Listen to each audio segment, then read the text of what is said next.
you might be familiar with the Zeitgeist Movement. It's a grassroots initiative that's widely regarded as one of the most transformative social movements on the planet. Well, over the weekend, the global community of activists attended the 6th annual Zeitgeist Day, or ZDay, with its main event hosted at the University of Toronto. ZDay provides a platform for thousands of people around the world to discuss some of the most important issues facing global society. And while specific discussions change every year, the end goal remains the same: shifting public consciousness to embrace and enact paradigm-shifting solutions. Earlier today, I was joined by Ben McLeish, a speaker at ZDay 2014 and contributor to a new book titled The Zeitgeist Movement Defined. I first asked Ben how the movement has evolved since its first ZDay. It's been a very organic transition as people have started to hear about it more. So we've certainly seen a groundswell in membership, different diverse people from different backgrounds, not just what you would call the traditional activist types.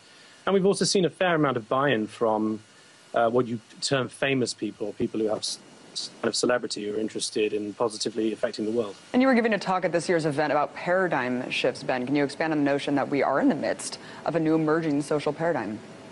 Yes, paradigms are very powerful precisely because they are an interlocking set of ideas that seem to support themselves. They always claim that they refer to science and the real world and the way things really are. You can see quite clearly how ridiculous this is when you go back and see that we used to believe in tooth worms for almost 4,000 years with no physical evidence whatsoever. Or the divine right of kings, back when we thought that kingship needed to be justified that way. All of these things are always claimed to be absolutely natural. The paradigm we find ourselves in now is probably the most dangerous one because it's certainly a mode of behavior on the planet that doesn't take into account at all the resources that are actually there. We assume that it's completely infinite. And we're still very much on a centralized ownership and control-based model when really decentralized and open and available models are really what we're transitioning towards, and which are the most stable, the most sustainable, and include, by definition, the most people possible. I've discussed the Zeitgeist Movement before with its founder, Peter Joseph, on this show, but can you describe really briefly for our audience what a resource-based economy is? And you're talking about the transition and the importance of one. How can we transition from this paradigm into a resource-based economy? Sure. So a resource-based economy, quite simply, is an economy that explicitly uses the best in science and technology for the welfare and concern of humanity and the biosphere. It's a remarkable fact that the modern paradigm, whatever you want to call it, whether you want to use the snarl word capitalism or anything else, simply doesn't take this stuff into account. So it's a deliberate worldwide understanding of our interconnected nature on this planet, the fact that we do have a planet to live on, and it is, for all intents and purposes, a closed system that we have to maximize in, and we have to really look after the resources. Now, that includes things like replenishment rates, it includes basic human needs being serviced and looked after and served in general by the society. And the only way to really do that, to follow real efficiency rather than the sort of market efficiency of profit maximization that we see at the moment, is ultimately in the most important sense, going to yield a moneyless society once we really get to functional utility of things. So that's the general overview of it.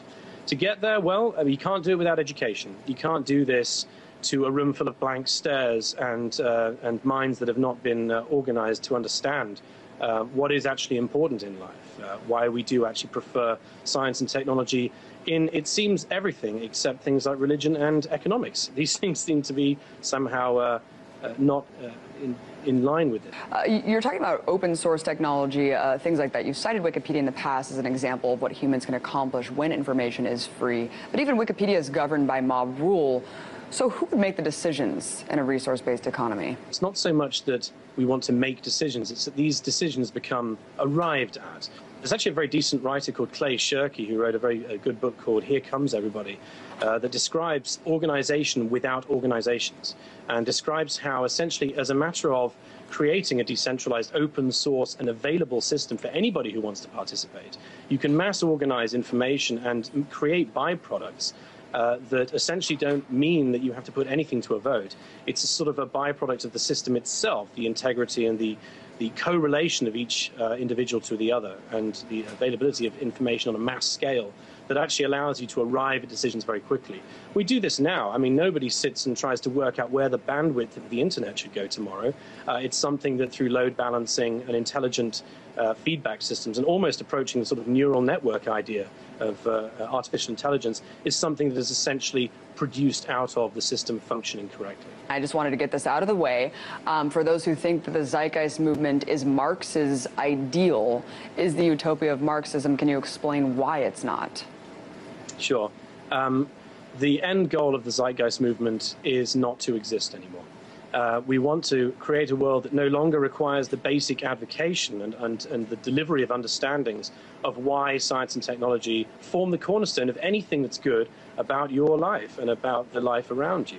And this has not been the case with any of the sort of so-called political movements of the past that want to see sort of a 1,000-year rule or any kind of permanent installation of their particular ideologies. We don't peddle in ideologies at all. We peddle in rationality and wanting people to finally think for themselves and not immediately knee-jerk and say, well, who do I vote for to get this in? You can't vote for anybody. There's no person that will do this for you. This is the byproduct of you understanding that the idea of voting for a human or a set of humans amid a systems-governed world is itself an act of irrationality, is itself corruption. Ben, you collaborated on a book that just came out called The Zeitgeist Movement Defined. It's also available as an ebook. Can you talk about what the book is all about? Sure, I've got a copy of it here.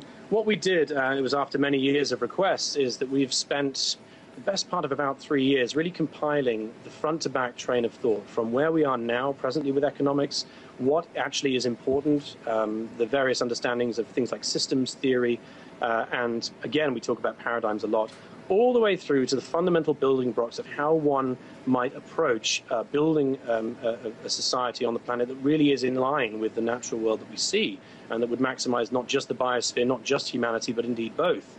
And we put that all together in an extended set of essays, fully referenced. Many hundreds of sources are in there. So if anybody is finding themselves blankly staring at the screen, not really understanding what I'm saying, our book is available completely for free on our website, or there's an at-cost available order from things like Amazon and Lulu. Thank you so much, Ben McLeish, speaker, Zeitgeist Movement. Really appreciate you coming on. That's our show, you guys. Good night.